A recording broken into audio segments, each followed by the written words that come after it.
Welcome back to DAGryffyn Hobby. My name's Dave. It's the end of another year, and what do I have to show for it? Well, let's take a look.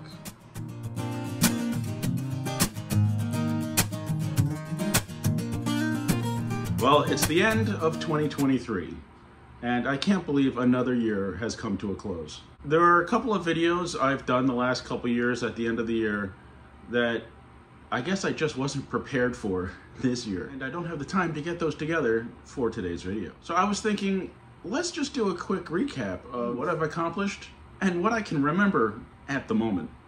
I've been doing this for a while now, and I've enjoyed all of it. Sometimes I'm a little more enthused than others.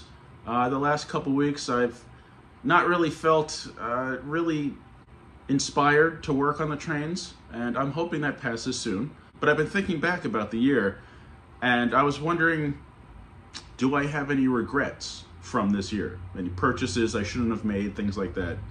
And I really don't think I do. I mean, I don't really remember what I've purchased this year. It's kind of all blurring together. But I don't think there's anything that I wouldn't buy again. There are probably a couple things I wish I picked up that I didn't, but if that's the regrets I have, then I'm okay with that. I think there's probably a couple things that I have gotten that I haven't shown you guys, so maybe I should do that.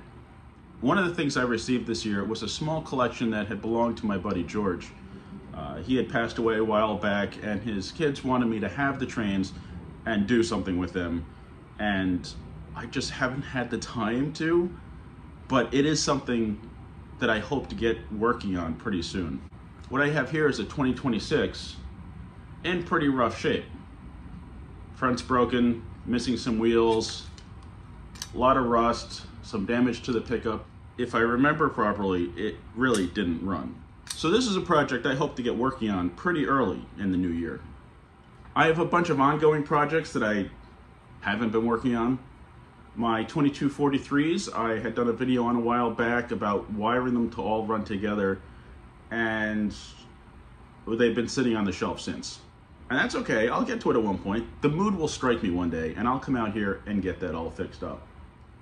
I did get a bunch of my Mark stuff working better, including some old wind-up engines that I put motors in, so that's pretty exciting. I also completed an MPC era set that I don't think I've shown you guys.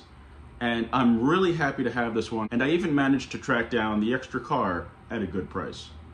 This MPC era Famous American Railroad set, I've had the engine for a while. This is the Pennsylvania 6200 turbine from the MPC era. And I've had this engine for quite a while. I think I picked it up at Dale's in Virginia for a really good price. And then I didn't have any of the cars for a long time. And then a while back, my buddy Dell gave me the hopper. And I've had that for a while, and I hadn't really thought of collecting the rest of the set. Then I found the rest of the set online. Not the extra car, but the rest of the cars I needed to complete the base set. Once I had that, I decided I just really needed to find the add-on car to this set. And it really didn't take that long. I did see it a number of times, but it was more than I wanted to pay. And then I ended up finding it for, I think, $20. And then I found it at a train show also for like 20 bucks a little bit later. So not a hard car to find, which is nice. The Santa Fe crane car that goes with that set, I've had a little more of a hard time finding it, but then I don't necessarily want the crane car. It kind of doesn't belong in that set in my opinion. I mean, another box car or tank car, hopper, something would have made more sense to me. But the crane car, I don't know. If I find it for a good price, maybe I'll pick it up, but I don't really need it. But I am psyched to have this set, the complete set. And what's nice about this set compared to earlier FAR sets like the Santa Fe set is that this has all die-cast trucks.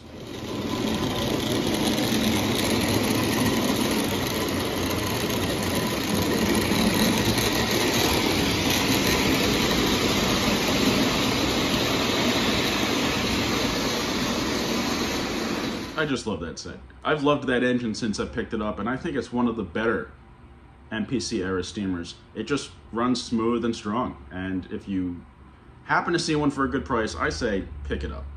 One of the biggest changes, especially one that I wasn't expecting, is this right here, the TMCC. And again, I'm just so thankful for people's generosity. I couldn't do some of this stuff without you guys. But having the TMCC certainly made doing this a lot easier. I could just sit here and control the train. It's still conventional, I'm just further away from the transformer. If you're a purely conventional running person, I totally understand that, and I don't blame you. But you could consider TMCC for the mere fact that it lets you control your conventional stuff from a distance. And if you have a bit of a bigger layout, or if you don't want to get up and sit right by the transformer, you want to sit in a different location and watch the trains from a different angle, it's just really handy. You're still controlling everything conventionally, just with a remote. So no complicated in-train electronics or anything like that, and it's pretty easy to do. I do have to say that with some of the TMCC or legacy controlled engines, Lion Chief engines, it has been a little more frustrating. But as far as the conventional running stuff goes, it's just plug and play, really. You just hook it up and you're good to go. I think this K-Line 060 is probably my favorite purchase of the year.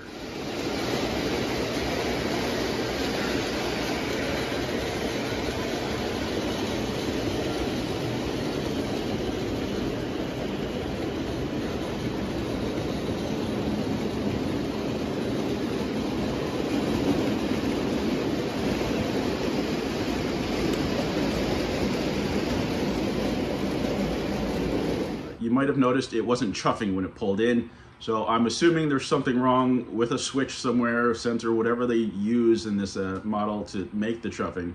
It seems to not be working. But other than that, the model has performed fantastically. It doesn't have speed control, which means I have to stay on the throttle a little bit and give it a little more power and take off the power a little bit, but I'm okay with that. Speed control would be nice because you kind of set it and forget it and it can just run, but either way, it's a great engine, and I hope to pick up more nicely detailed quality K-Line engines like this one in the next year, as well as fix the chuff on this one. I'm trying to remember if there's anything else that I bought that really, really has become one of my favorites. And I mean, I love all the stuff I bought, don't get me wrong, but nothing else is really jumping out at me at the moment. It probably will later, and I won't be able to believe I missed it, but that's okay. One of the other big steps from this year, and it's really just inspiration, is expanding the layout.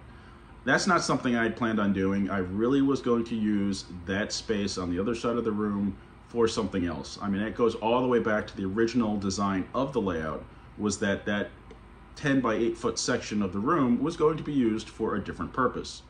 Gotten to the point that I think I can say that this whole room should be trains, and I'm kind of disappointed I didn't go further out into the garage to do it. But while I haven't taken any steps to actually get any work done, I'm very excited about the possibility of making this outer loop bigger. Maybe the 2 lower loops, I'm not sure, maybe additional loops, but I have to do a lot more planning, but it's just really exciting to have the chance to add that much more layout, and I really can't wait to start working on that. One more thing I started working on that I really am excited about is lighting. I added some lights to my train station, I got the beacon tower set up, and even that little bit of lighting just really transforms the look of the layout. So I think layout wise for the new year, layout expansion, putting some buildings in place and lighting them. Also trees and greenery. I think it's about time. I mean, I've got these 2 pine trees I've been moving around, and I'm enjoying that, just having a tree here or there. So I'm gonna need thousands of trees. So I'm gonna have to find a good cheap way to make them because I can't buy that many trees. I have to say, it's been another great year in the hobby, another great year with this channel, and I greatly appreciate everybody's support and generosity and friendliness and everything. It's been such a wonderful experience for me, and I'm really looking forward to another year and hopefully many more after that. I hope everybody had a fantastic holiday and have a wonderful, safe, healthy, and happy New Year. I hope you enjoyed the video. Thank you very much for watching. Please remember to like, comment, subscribe, and I'll see you next time on DAGryffyn Hobby.